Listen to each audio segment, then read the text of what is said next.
कोयला तस्करी मामले में आज सीबीआई अभिषेक बनर्जी की पत्नी की बहन मेनका गंभीर से पूछताछ करेगी और ये पूछताछ सुबह 11 बजे मेनका गंभीर के घर पर ही होगी। ममता बनर्जी के भतीजे अभिषेक बनर्जी की पत्नी रुजिरा और उनकी बहन मेनका को कल सीबीआई ने पूछताछ का नोटिस दिया था। बताया गया कि अभिषेक बनर्जी की पत्नी रुजिरा को जल्द ही दूसरा नोटिस भी भेजा जाएगा। अभिषेक बनर्जी की पत्नी को कल ही कोयला तस्करी मामले की जांच में शामिल होने को कहा गया है। सीबीआई ने कोयला तस्करी घोटाले के मामले में नवंबर 2020 में पहली एफआईआर दर्ज की थी। बीते एक हफ्ते के समय सीबीआई ने मामले की जांच तेज की है। शुक्रवार को ही सीबीआई ने बंगाल के 4 जिलों में 13 जगहों पर छापेमारी भी की थी। देखिए, सीबीआई का काम कर रहा है, ऐसे इसमें कुछ राजनीति नहीं है। तृणमूल को पता है, क्योंकि जब 2016 में उन्होंने लड़ा था, उस टाइम में भी शारदा नाडा हुआ था, उस टाइम में भी जब इसका पूरा इंक्वायरी चल रहा था, उस टाइम में बोला था नहीं इसमें कुछ है। ममता बनर्जी उस टाइम में भी स्वीकार किया था, जो चोरी किया है उसको अभी टिकट उन्होंने नहीं देंगे। पश्चिम बंगाल की सियासत अब एक ऐसी धुरी के इर्द गिर्द घूमने लगी है जहां सिर्फ आरोप प्रत्यारोप ही नहीं रह गए हैं, बल्कि पुराने जख्म भी टीएमसी के लिए नासूर का काम कर रहे हैं।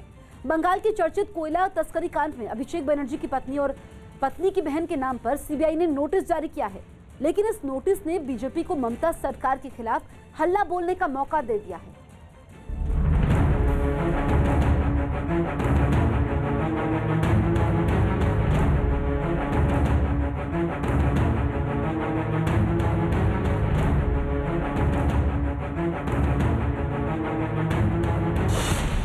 चुनाव से पहले फिर बढ़ी ममता की मुसीबत। टीएमसी के दरवाजे तक पहुंची कोयला घोटाले की जांच।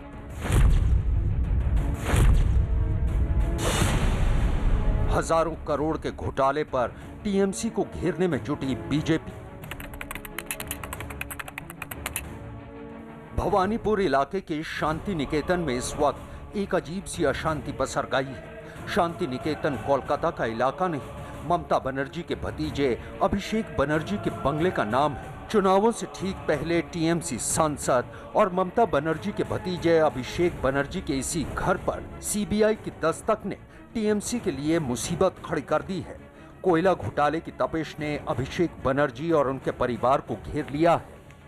अभिषेक बनर्जी के घर सीबीआई की टीम पहुंची थी और उनके पत्नी के नाम पर नोटिस दिया है। कोयला घोटाले से जुड़े मामले को लेकर सीबीआई की करीब 10 से 15 टीम के सदस्य आए थे और इसी निवास पर गए थे और उन्होंने नोटिस दिया था और पूछताछ में शामिल होने के लिए बुलाया था। इसके बाद नोटिस में ये बात का जिक्र है कि उनकी पत्नी आए और पूछताछ में शामिल हो। इसके अलावा जो अन्य बातें उसमें कही गई हैं कि जो पिछले कई दिनों से कोयला घोटाले को लेकर पश्चिम बंगाल के अलग अलग हिस्सों में छापेमारी का दौर जारी है, उसको लेकर सीबीआई की टीम को अभिषेक बनर्जी की पत्नी से पूछताछ करनी है। कोयला तस्करी केस में अभिषेक बनर्जी और उनका परिवार भी सीबीआई और ईडी के रडार पर है। इसी कड़ी में रविवार दोपहर करीब 2 बजे सीबीआई की टीम लाव लश्कर के साथ अभिषेक बनर्जी के घर पहुंच गई, जहां अभिषेक बनर्जी की पत्नी रुजिरा बनर्जी को पूछताछ के लिए नोटिस दिया गया। साथ ही रुजिरा की बहन और अभिषेक बनर्जी की साली मेनका गंभीर को भी सीबीआई ने नोटिस दिया है।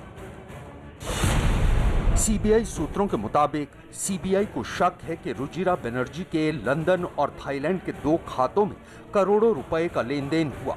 इतना ही नहीं, सीबीआई को यह भी शक है कि यह पैसा कोयला माफिया ने रुजिरा के बैंक अकाउंट में ट्रांसफर किया।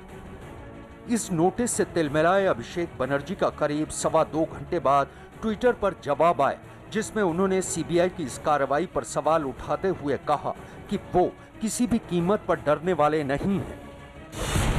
2 बजे सीबीआई ने मेरी पत्नी के नाम एक नोटिस भेजा। हमें कानून पर पूरा भरोसा है, फिर भी अगर उन्हें लगता है कि वो इस चाल से हमें डरा लेंगे तो वो गलत फहमी में हैं। हम उनमें से नहीं हैं जो घुटने टेक देंगे। उधर सीबीआई से घिरे भतीजे को बचाने के लिए खुद ममता बनर्जी ने भी मोर्चा संभाल लिया है। আর আমি তো শুনেছি কখনো কখনো বলছে দিল্লির কোনো নেতা বাঙালিদের মেরুদণ্ড কি করে ভেঙে দিতে হয় আমরা জানি। আমি বলি আসুন না একটু চেষ্টা করে দেখুন না। অনেকবার তো ভেঙে দেওয়ার চেষ্টা করেছেন, আজও করছেন। আপনাদের ধমকানি চমকানি আর জেল টেল দেখি প্লিজ আমাদের ভয় দেখাবেন না। सीबीआई ने कोयला तस्करी से जुड़े एक मामले में अभिषेक की पत्नी के खिलाफ ये एक्शन लिया है, इसलिए ये भी समझना जरूरी है कि आखिर कोयला तस्करी से जुड़ा ये मामला है क्या, जिसने चुनाव से ठीक पहले ममता बनर्जी और उनके कुनबे की नींद उड़ा दी है। दरअसल कोयला तस्करी से जुड़े मामले की जांच पिछले साल सितंबर से ही शुरू हुई थी। बीजेपी उसी वक्त से टीएमसी पर लगातार आरोप लगाती रही है। बीजेपी नेताओं का आरोप है कि कोयला घोटाले का काला पैसा टीएमसी तक भी पहुंचा। आरोप लग रहा है कि इसका फायदा भाईपो यानी ममता बनर्जी के भतीजे अभिषेक बनर्जी को हुआ। अभिषेक बनर्जी के करीबी विनय मिश्रा पर भी सीबीआई छापा डाल चुकी है।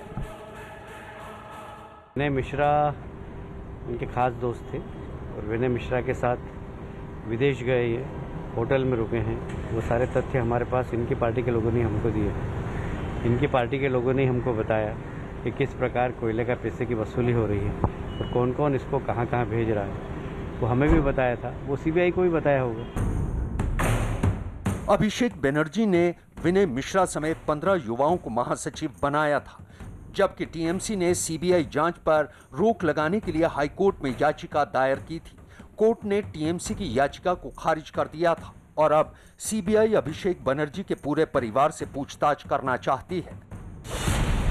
19 फरवरी को भी कोयला घोटाले मामले में पुरुलिया, बांकुरा, कोलकाता में 13 जगहों पर छापेमारी की गई।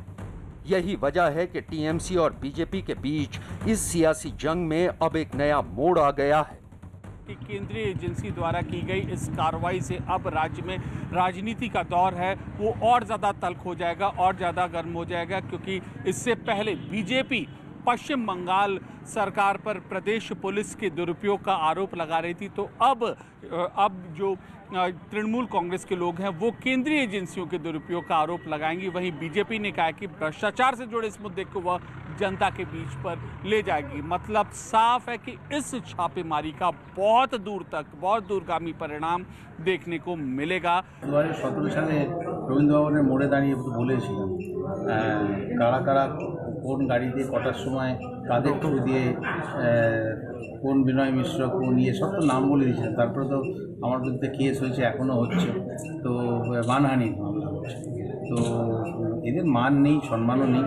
কাজেই আমার এটাই বলা, রাজনৈতিকভাবে আমরা তো নিশ্চয়ই বলবো এই কথাটা, কিন্তু সেন্ট্রাল এজেন্সি সিবিআই হোক বা ইডি হোক বা এনআইএ হোক, এদেরকে এরা যখন তদন্ত করে তখন তদন্ত করার পেছনে এক প্রচুর প্রমাণ থাকে, দুই প্রমাণ সহ সেগুলো আদালতে পেশ করতে হয়।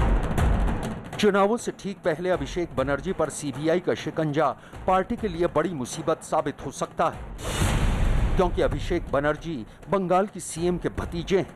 मौजूदा वक्त में वो टीएमसी युवा विंग के अध्यक्ष हैं, डायमंड हार्बर से टीएमसी के सांसद हैं। 2019 में अभिषेक बनर्जी ने दूसरी बार लोकसभा चुनाव जीता। टीएमसी में ममता बनर्जी के बाद दूसरे सबसे बड़े नेता हैं। अभिषेक को ममता बनर्जी का सियासी वारिस भी माना जाता है। यही वजह है कि सीबीआई के एक्शन में आने के बाद अभिषेक बनर्जी के घर और आसपास के इलाके को भी छावनी में तब्दील कर दिया गया है। सीबीआई ने जैसे ही नोटिस दिया है उसके बाद सांसद अभिषेक बनर्जी के घर पर पश्चिम बंगाल पुलिस के लोगों की मौजूदगी बढ़ा दी गई है। आप देख सकते हैं कोलकाता के भवानीपुर में अभिषेक बनर्जी का घर है, शांति निकेतन इस घर का नाम है, और यहाँ पर पश्चिम बंगाल पुलिस के जो जवान हैं उनकी संख्या बढ़ा दी गई है। हालांकि ये हाई सिक्योरिटी जोन है, लेकिन अब जबकि सीबीआई की टीम आधे घंटे तक यहाँ थी और उसके बाद नोटिस देने की प्रक्रिया यहाँ पर शुरू की गई और उसके बाद सीबीआई की टीम गई, उसके बाद ये पश्चिम बंगाल पुलिस के जवानों की जो मौजूदगी है वो बढ़ाई गई है।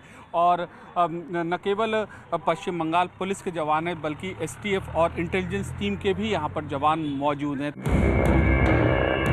अभिषेक बनर्जी और उनके परिवार के खिलाफ सीबीआई का ये एक्शन पार्टी को रास नहीं आ रहा है। टीएमसी का साफ कहना है कि पार्टी किसी भी तरह से डरने वाली नहीं है। पहले से तय बेहद निराशाजनक, बीजेपी के सभी सहयोगी उसे छोड़ चुके हैं, इसलिए सीबीआई और ईडी ही साथियों के रूप में बचे हैं। हम इसके खिलाफ लड़ेंगे, हम डरे नहीं हैं। हमें भरोसा है कि लोग वोटिंग के दौरान मुंह तोड़ जवाब देंगे। अभिषेक बनर्जी के खिलाफ सीबीआई की इस कार्रवाई ने बीजेपी को टीएमसी पर हमला बोलने का बड़ा मौका दे दिया। कभी ममता बनर्जी का दायां हाथ माने जाने वाले बीजेपी नेता शिवेंदु अधिकारी ने टीएमसी पर जोरदार हमला बोला है। তার এজেন্সির নিয়ম অনুযায়ী আইন অনুযায়ী করবে, এটা তার সেখানে নিয়ে আমি কোনো মন্তব্য করব না। কিন্তু এই আসানসোলের মাটিতে দাঁড়িয়ে এখানকার একটা সাদা বাচ্চা 8 থেকে 80 সবাই জানে যে লালা অনুপ মাঝি তার টাকা কারা নিত, ও সেই টাকা যে তোলাবাজ ভাইপোর বাড়িতে গেছে সবাই জানে। এবং আমি তমলুকের একটা সভাতে বলেছিলাম থাইল্যান্ডের ব্যাংককের কাশিকর যে ব্রাঞ্চ সেখানে টাকা জমা পড়তো ভাট। कोयला तस्करी मामले में आरोप है कि अवैध रूप से कई हजार करोड़ के कोयले का न सिर्फ गैर कानूनी खनन किया गया बल्कि बाकायदा एक रैकेट चलाकर उसे ब्लैक मार्केट में बेचा गया। कोयले के इस काले खेल में जिनके हाथ रंगे उन सफेद पोशों में टीएमसी के कई नेताओं पर आरोप है और उसी लिस्ट में एक नाम ममता बनर्जी के भतीजे अभिषेक बनर्जी का भी है। यही वजह है कि बीजेपी ने एक बार फिर बंगाल से टीएमसी की विदाई का ऐलान कर दिया है। जितना 2017 में उत्तर प्रदेश के अंदर उफान नहीं था, उससे ज्यादा उफान, उससे ज्यादा उत्साह, उससे ज्यादा खुशी मैं पश्चिम बंगाल की जनता के अंदर देख रहा हूं और कह सकता हूं कि कमल खिलने जा रहा है, भाजपा की सरकार बनने जा रही है और टीएमसी की विदाई होने जा रही है। एक तरफ कोयला घोटाले की जांच में सीबीआई और ईडी सबूतों की तलाश में जुटी है, तो दूसरी तरफ बीजेपी के प्रचार अभियान का काफिला तेजी के साथ आगे बढ़ता जा रहा है। इसी कड़ी में सोमवार को प्रधानमंत्री नरेंद्र मोदी एक बार फिर बंगाल पहुंच रहे हैं। एक महीने में ये तीसरा मौका है जब पीएम मोदी बंगाल दौरे पर हैं। हल्दिया के बाद हुगली जिले में पीएम मोदी न सिर्फ एक विशाल जनसभा को संबोधित करने जा रहे हैं बल्कि करोड़ों की परियोजनाओं को हरी झंडी भी दिखाने जा रहे हैं। पीएम मोदी ने खुद ट्वीट कर हुगली में मेट्रो सेवा के विस्तार को लेकर जानकारी दी। उन्होंने ट्वीट करते हुए लिखा, नवापाड़ा से दक्षिणेश्वर तक की मेट्रो रेल सेवा का उद्घाटन किया जाएगा। ये योजना काफी विशेष है। इस परियोजना से पवित्र काली माता मंदिर तक के सफर में आसानी होगी। ऐसे मंदिर भारत की संस्कृति के जीवंत प्रतीक हैं। आपको ये जानकर खुशी होगी कि बारानगर और नवापाड़ा स्टेशन आधुनिक सुविधाओं से लैस है। इससे लोगों को मदद मिलेगी। दरअसल हुगली जिले में बीजेपी की दूसरी रैली की भी कई वजहें हैं। पहली वजह यह है कि हुगली में पिछले लोकसभा चुनावों के दौरान बीजेपी का प्रदर्शन अच्छा रहा था। 2019 में बीजेपी की लॉकेट चटर्जी ने यहां से लोकसभा की सीट जीती थी। ऐसे में इस जीत को बरकरार रखने की कोशिश में पीएम मोदी की जनसभा को यहां रखा गया है। यहां एशिया की सबसे बड़ी टायर फैक्ट्री भी रही है जिसे बंद हुए कई साल हो चुके हैं। लिहाजा पीएम मोदी की घोषणाएं यहां के लोगों में बीजेपी के प्रति बड़ी उम्मीद जगा सकती हैं। हालांकि बंगाल की राह बंगाल की चुनौतियों की तरह आसान नहीं है, क्योंकि सत्ताधारी टीएमसी भी अपने रुतबे को बरकरार रखने के लिए कोई कोर कसर नहीं छोड़ रही है। ये बात और है कि मौजूदा दौर में बंगाल में जो बयार बह रही है उसमें परिवर्तन की लहर जरूर देखी जा रही है। कृषि मंत्री नरेंद्र सिंह तोमर ने किसान संगठनों से फिर बातचीत की अपील की है। उन्होंने दावा किया कि केंद्र सरकार कृषि सुधार कानूनों में संशोधन में सुधार को तैयार है। किसान आगे बढ़कर बातचीत करें। देखिए, दरअसल क्या है कि किसान यूनियन के लोगों से सरकार ने बहुत संवेदनशीलता के साथ 12 दौर की बातचीत की है। बातचीत का निर्णय तब होता है जब आप किसी कानून में कोई आपत्ति बताओ। कानून में किसान के विरुद्ध क्या है ये तुम बताओ। फ्लैट कहोगे कानून हटा दो, तो ऐसे थोड़ी होता है कि कोई भीड़ इकट्ठी हो जाए और कानून हट जाए। ये तो रखना पड़ेगा अपने को कि भाई आखिर कौन सा पॉइंट है जो किसान के विरुद्ध जाता है। सरकार समझने को तैयार है, सरकार संशोधन करने को तैयार है, सरकार चर्चा करने को तैयार है, आज भी तैयार है। प्रधानमंत्री ने भी कह दिया, तो किसान यूनियन आंदोलन करती रहे, उससे क्या होगा। कुल मिला के चर्चा जब सरकार करना चाहती है, चर्चा में बिंदु बताना चाहिए उनको। हम लोग उन बिंदुओं पर बात करने के लिए तैयार हैं। इटली के सिसिली से रोंगटे खड़े कर देने वाला एक वीडियो सामने आया। वहां माउंट एतना में 4 दिनों के अंदर चौथी बार ज्वालामुखी फटा। माउंट एतना यूरोप का सबसे सक्रिय ज्वालामुखी है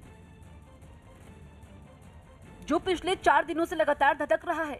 वहां से जो तस्वीरें सामने आई उनमें एक तस्वीर में ज्वालामुखी में एक के बाद एक कई धमाके होते दिखे और उन धमाकों की वजह से खौलता लावा कई फीट ऊपर आसमान में उड़ता नजर आया। इसकी आवाज भी बहुत डराने वाली थी। इसके बाद जब लावा नीचे गिरने लगा तो देखकर ऐसा लगा जैसे वहां आसमान से अंगारों की बारिश हो रही हो। धधकती लपटों और धुएं के गुबार ने आसपास के कई किलोमीटर के दायरे को अपनी चपेट में ले लिया। इतना ही नहीं, वहां हर तरफ ज्वालामुखी से निकले लावे की परत बिछी दिखाई दी। एक दूसरी तस्वीर में ज्वालामुखी से लावा तेजी से नीचे की तरफ बहता नजर आया। देखने से ऐसा लगा जैसे वहां आग का दरिया बह रहा हो। यूपी में आज योगी सरकार बजट पेश करने जा रही है। 2022 में विधानसभा चुनाव होने हैं। उससे पहले योगी सरकार का ये आखिरी पूर्ण बजट होगा। यूपी में ये पहली बार होगा कि पेपरलेस बजट पेश किया जाएगा। माना जा रहा है कि ये बजट करीब 5.5 लाख करोड़ से अधिक का होगा, जिसमें चुनावी तैयारियों की झलक भी मिल सकती है। इसके अलावा योगी सरकार अयोध्या, काशी, मथुरा के साथ साथ यूपी के इंफ्रास्ट्रक्चर, यूपी में सभी को कोरोना वैक्सीन मुफ्त देने को लेकर भी बजट का प्रावधान कर सकती है। बजट से पहले योगी कैबिनेट में की बैठक होगी जिसमें बजट को मंजूरी मिलेगी। दिल्ली में पीएम मोदी ने बीजेपी के पदाधिकारियों से बातचीत की। पीएम मोदी ने बैठक में पश्चिम बंगाल, केरल, तमिलनाडु, पुदुचेरी और असम में होने वाले चुनाव की रणनीति पर मंथन किया। इन राज्यों में इसी साल विधानसभा चुनाव होने हैं। पीएम मोदी ने बीजेपी के पदाधिकारियों को जनता के बीच जाने की सलाह दी। पीएम ने बैठक में पदाधिकारियों को नेशन फर्स्ट के तौर पर कार्य करते हुए देश को आगे बढ़ाने की नसीहत भी दी। भारतीय जनता पार्टी की सरकार ने किया है। माननीय प्रधानमंत्री जी ने यह भी कहा कि आज देश में विकास के लिए एक सकारात्मक माहौल है और इसलिए देश के विकास के लिए सबको आगे बढ़कर के पार्टी के संगठन का विस्तार करते हुए भारतीय जनता पार्टी के कार्यकर्ताओं को नेशन फर्स्ट के लिए काम लगातार करते हुए संगठन को बढ़ाना चाहिए। मुंबई पुलिस ने बड़ी कार्रवाई करते हुए सांता क्रूज इलाके से करीब 12.5 करोड़ की ड्रग्स बरामद की है। इस मामले में पुलिस ने दीपक बंगेरा नाम के शख्स को गिरफ्तार किया है। पुलिस ने इस कार्रवाई के समय 5 लाख रुपए कैश भी बरामद किए हैं। मुंबई के सांता क्रूज इलाके में इतनी बड़ी मात्रा में ड्रग्स की जानकारी पुलिस को दीपक बंगेरा से पूछताछ में मिली थी, जिसके बाद ये छापेमारी की गई। पुलिस ने 2 दिन पहले ही शक के आधार पर संदीप को गिरफ्तार किया था। अब पुलिस इस बात की जांच में जुटी है कि आखिर इस ड्रग्स रैकेट के तार किस किस से जुड़े हुए हैं। ये ड्रग्स लेकर बेचने वाले लोग हैं। तो पहला जो पकड़ा था हम लोगों ने वो 2 ग्राम 3 ग्राम बेचता है। दूसरा जो है वो 10 ग्राम 15 ग्राम 20 ग्राम बेचने वाला है और तीसरा जो किलो के इसमें बेचने वाला है। तो ये तीनों भी जो अलग अलग क्वांटिटी में बेचने वाले लोग हैं। और अभी हम लोग आगे का जो इन्वेस्टिगेशन कर रहे हैं क्या इसमें कोई बड़ी लिंक मिलती है कैसे है कि ये इसका फैक्ट्री वगैरह का है, हम उसका भी हमारे टीम के तरफ से वो जो तपास कर रहे हैं। हिमाचल प्रदेश के ऊना से एक हैरान करने वाला वीडियो सामने आया। वहां सेना में भर्ती की तैयारी कर रहे लड़के और लड़कियां आपस में भिड़ गए। आरोप है कि मैदान में दौड़ लगा रही लड़कियों से एक लड़के ने बदसलूकी की, जिसके बाद गुस्से से तमतमाई लड़कियों ने उस लड़के और उसके साथियों पर डंडों से हमला बोल दिया, जिससे मैदान में अफरा तफरी मच गई। इसके बाद दोनों पक्षों के लोग एक दूसरे से गुत्थम गुत्था होते नजर आए। दोनों तरफ से ताबड़तोड़ डंडे चलने लगे। लात और घूसों की आजमाइश भी इस लड़ाई में खूब रही। थोड़ी देर के लिए ट्रेनिंग का मैदान रण क्षेत्र में बदल गया। सामने आई एक तस्वीर में एक लड़का एक लड़की को बुरी तरह पीटता दिखा, जबकि वहां मौजूद कई लड़के बीच बचाव करते हुए दिखाई दिए। वहीं मारपीट के इस वीडियो के वायरल होते ही पुलिस भी हरकत में आ गई। कार्रवाई करने के लिए आगे हमको शिकायत आती है तो हम उस पर एक्शन लेंगे। बताया गया कि इस हाथापाई में कुछ लड़कियों को मामूली चोटें भी आई। अभिषेक बनर्जी की पत्नी और उनकी बहन को कोयला घोटाले के मामले में सीबीआई का नोटिस दिए जाने के बाद बीजेपी ने टीएमसी पर अपने हमले तेज कर दिए हैं। टीएमसी को छोड़कर बीजेपी में आने वाले शुवेंदु अधिकारी ने तो कोयला घोटाले का पैसा अभिषेक के घर जाने का आरोप लगाया है। शुवेंदु अधिकारी ने थाईलैंड बैंक की एक डिपॉजिट स्लिप भी जारी की है और दावा किया है कि स्लिप में रुजिरा नरूला का नाम है, जो कि अभिषेक बनर्जी की पत्नी है। शुवेंदु का आरोप है कि कोयला और रेत की तस्करी का पैसा थाईलैंड और बैंकॉक भेजा गया। शुवेंदु अधिकारी ने साथ ही आरोप लगाया है कि कोयला घोटाले के मास्टरमाइंड अनूप मांझी उर्फ लाला से अभिषेक बनर्जी के घर कमीशन पहुंचता था। ये कोई लालबाग की पुलिस थोड़ी है सीबीआई कि किसी को भी 302 में फंसा देती है, किसी को भी रेप में फंसा देती है, किसी को भी एनडीपीएस में फंसा देती है। लालबाग की पुलिस में और सीबीआई में अंतर है। सीबीआई एक जवाबदार संस्था है, इस देश की वो संस्था है जिसका सारे विश्व के अंदर नाम है। और इसलिए इसके ऊपर टीका टिप्पणी करना उचित नहीं है टीएमसी के लोगों का। पहले अपना प्रदेश संभालें, अपनी पुलिस को संभालें, अपने ममता जी अपने परिवार के लोगों को संभालें। राजस्थान के टोंक से एक हैरान करने वाला वीडियो सामने आया, जहां रेत से भरी ट्रैक्टर ट्रॉली को जब्त करने में पुलिस वालों की पसीने छूट गए। आरोप है कि माशी नदी से अवैध तरीके से ट्रैक्टरों की ट्रॉलियों में रेत भरकर शहर में बेचने की तैयारी थी, जिसकी जानकारी मिलते ही पुलिस की एक टीम नदी के पास पहुंच गई, जिसके बाद वहां हड़कंप मच गया। कुछ लोग ट्रैक्टर ट्रॉली लेकर वहां से भागने की कोशिश करने लगे। पुलिस वालों ने भी उनका पीछा नहीं छोड़ा। आगे आगे रेत से भरी ट्रैक्टरों की ट्रॉलियां थी तो उनके पीछे पुलिस की गाड़ी। इस बीच कई बार चकमा देने की भी कोशिश की गई, लेकिन पुलिस वालों ने हिम्मत नहीं हारी और उन्हें पकड़ने के लिए एड़ी चोटी का जोर लगा दिया।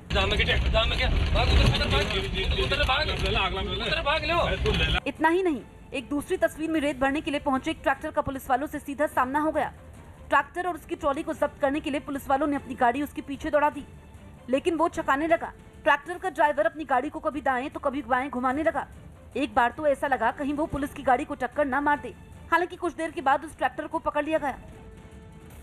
महाराष्ट्र में पिछले 24 घंटों में कोरोना के 6,971 नए मामले सामने आए हैं, जिसके बाद राज्य की ठाकरे सरकार की चिंताएं और बढ़ गई हैं। पिछले 24 घंटों में 35 लोगों की मौत भी हुई है। अकेले मुंबई में 921 नए मरीज मिले हैं। हालांकि पिछले 24 घंटों में मुंबई में 2,417 मरीज ठीक भी हुए हैं।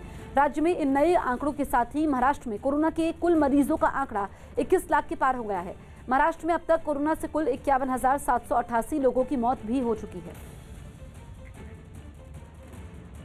महाराष्ट्र में कोरोना के बढ़ते मामलों के बाद उद्धव ने सख्त रुख अपनाया है, जिसके बाद मुंबई पुलिस ने मास्क न पहनने पर जुर्माना वसूलने का ऐलान किया है।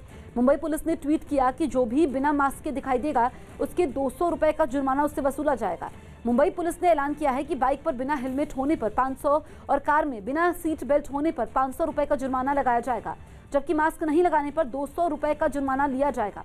ऐसे में घर से बाहर निकलने पर मास्क जरूर लगाएं। इससे पहले 20 फरवरी को मुंबई में बीएमसी ने कोरोना नियमों का पालन नहीं करने पर लोगों से 32 लाख से ज्यादा का जुर्माना वसूला था। तमिलनाडु की कोयम्बतूर में प्रशासन की तरफ से होने वाले जल्लीकट्टू के खेल के समय 14 खिलाड़ी घायल हो गए। जल्लीकट्टू में सांडों और बैलों को सजाकर भीड़ में छोड़ दिया जाता है और खिलाड़ियों को उन पर काबू पाना होता है, जिसकी कुछ तस्वीरें कोयम्बतूर के कार्यक्रम से सामने आई, जहां एक एक कर कई बैलों और सांडों को मैदान में छोड़ा गया। जैसे ही वो मैदान में पहुंचे, वहां पहले से मौजूद खिलाड़ी उन्हें काबू करने के लिए टूट पड़े, लेकिन उन्हें पकड़ना हर किसी के बस की बात नहीं थी। कुछ बैल तो लोगों के बीच से तेजी से निकल गए, लेकिन कुछ बैलों पर इस खेल के माहिर खिलाड़ियों ने पकड़ बनाने में कामयाबी हासिल कर ली। खेल में शामिल बैलों और सांडों को काबू करना उनके लिए भी आसान नहीं रहा, क्योंकि इस बीच कई लोगों को तो इतनी बुरी तरह पटखनी दी गई कि उनके लिए संभलना तक मुश्किल हो गया। कोई सांडों और बैलों को पकड़ने के चक्कर में कुछ दूरी तक उन पर लटकता रहा, तो किसी को बैल ने गोल गोल घुमाकर जमीन पर गिरा दिया। इस खेल में हिस्सा ले रहे कुछ लोग तो ऐसे भी थे जो भड़के हुए बैलों से खुद को बचाने के लिए वहां लगाई गई रेलिंग पर चढ़ गए। जल्लीकट्टू खेल के इस कार्यक्रम में राज्य भर से करीब 750 खिलाड़ी और 1000 बैल शामिल हुए, जिनमें कई लोग घायल हो गए। पीएम मोदी आज बंगाल और असम के दौरे पर जा रहे हैं। इस बीच पीएम मोदी दोनों राज्यों को कई परियोजनाओं की सौगात भी देंगे। पीएम मोदी सुबह लगभग 11:30 बजे असम के धेमाजी के थिलापाथर में आयोजित एक कार्यक्रम में तेल और गैस क्षेत्र की महत्वपूर्ण परियोजनाओं को राष्ट्र को समर्पित करेंगे। इस कार्यक्रम के समय पीएम इंजीनियरिंग कॉलेजों का शिलान्यास और उद्घाटन भी करेंगे। इसके बाद पीएम मोदी शाम करीब 4:30 बजे पश्चिम बंगाल के हुगली में कई रेलवे परियोजनाओं को राष्ट्र को समर्पित और उनका उद्घाटन करेंगे। पीएम कालीघाट और दक्षिणेश्वर के 2 विश्व प्रसिद्ध काली मंदिरों को जोड़ने वाली मेट्रो को हरी झंडी भी दिखाएंगे। साथ ही हुगली में पीएम मोदी एक जनसभा को भी संबोधित करेंगे। ये बताइए, कल प्रधानमंत्री आ रहे हैं, कितने लोगों के आने की संभावना है? अभी तो ये जो है तो बहुत बड़ा ग्राउंड है, आप देख रहे हो। इसमें तो हुगली वासी तो अपना मन से हृदय से आशीर्वाद देने के लिए मोदी जी को इधर आएगा। अभी तो ये 50-60 हज़ार का तो अभी कैपेसिटी है, लेकिन मुझे लगता है बहुत सारे लोग आएंगे। क्या आशा करते, क्या कहेंगे कल प्रधानमंत्री, किस तरह की आशा है हुगली के वासियों की? खास बंगाल के लिए तो प्रधानमंत्री जी बहुत सारा स्कीम योजना इनागोरेट किया है। रेल का बहुत सारा जो स्कीम है उन्होंने अभी तक इनागोरेट किया है। तो कल आके बंगाल के लिए, हुगली वासी के लिए, किसान के लिए, लेबर के लिए, जो हमारा जो महिला है, सबके लिए बताएंगे कि सबको पता है कि बंगाल में जो 10 साल हो गया है, उसके आगे 34 ईयर्स चला गया था, कुछ भी नहीं हुआ है। बांग्ला को सोनार बांग्ला करने के लिए प्रधानमंत्री जी वार्ता देंगे। यूपी के आगरा में पुलिस ने मुठभेड़ के समय एक 50,000 के इनामी बदमाश को धर दबोचा। पुलिस ने मुठभेड़ के समय बदमाश गोली लगने से घायल हो गया, जिसे बाद में अस्पताल में भर्ती करवाया गया। पकड़े गए इनामी बदमाश का नाम गब्बर है, जो पिछले साल दिसंबर से एक सिपाही की हत्या के मामले में फरार चल रहा था। पिछले साल अवैध खनन रोकने गए सिपाही पर ट्रैक्टर चढ़ाकर हत्या कर दी गई थी। तभी से बदमाश की पुलिस को तलाश थी। हालांकि बदमाश का एक साथी रात के अंधेरे में फरार होने में कामयाब रहा। यूपी के बरेली से हैरान करने वाली कुछ तस्वीरें सामने आई, जहां कोरोना अस्पताल के स्वास्थ्यकर्मियों ने अस्पताल के अंदर ही जमकर डांस किया। बताया गया कि ये वीडियो कुछ दिन पुराना है, जो अब सोशल मीडिया पर वायरल हो रहा है। इस वीडियो में अस्पताल के अंदर कुछ स्वास्थ्यकर्मी गीतों की धुन पर डांस करते दिखाई दिए। इतना ही नहीं, एक स्वास्थ्यकर्मी तो डांस के समय अपनी यूनिफॉर्म भी हवा में लहराने लगी। जश्न का ये सिलसिला काफी देर तक वहां चलता रहा। इस महफिल में शामिल कुछ लोगों ने डांस तो नहीं किया, लेकिन वहां खड़े होकर ठुमके लगा रहे लोगों का हौसला बढ़ाया, जबकि कुछ लोग इस पार्टी को अपने मोबाइल के कैमरे में रिकॉर्ड करते दिखाई दिए। पुदुचेरी में कांग्रेस की सामी सरकार के लिए आज का दिन बेहद अहम है। कांग्रेस और डीएमके की गठबंधन वाली सरकार को आज विधानसभा में अपना बहुमत साबित करना है। 4 कांग्रेस विधायकों के इस्तीफे की वजह से कांग्रेस की सामी सरकार पहले से ही अल्पमत में थी और रविवार को कांग्रेस और डीएमके के 2 और विधायकों ने इस्तीफा देकर नारायण सामी की सरकार की मुश्किलों को और बढ़ा दिया है। रविवार को कांग्रेस के विधायक के लक्ष्मी नारायण और डीएमके विधायक वेंकटेशन के इस्तीफा देने के बाद 33 सदस्यीय विधानसभा में कांग्रेस और डीएमके गठबंधन के विधायकों की संख्या घटकर 11 पहुंच गई है।